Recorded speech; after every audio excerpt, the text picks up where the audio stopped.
Makan apa? Seafood. Seafood. Ayam.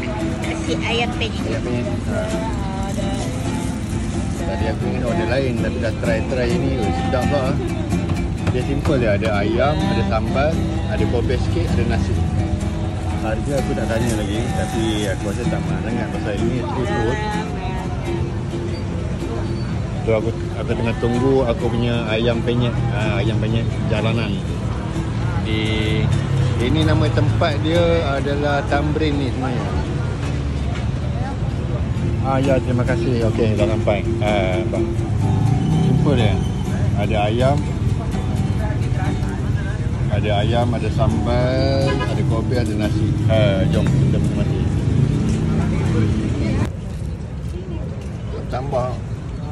Oh, licin. Ni kita dah makan pun nak makan lagi. Nak makan lah. Dua kali makan. Yang padu lah. Padu.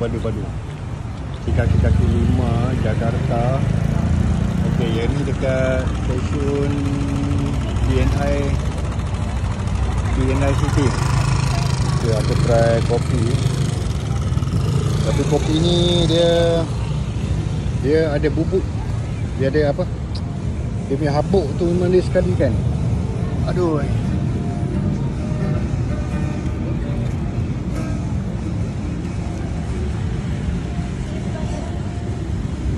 Manis.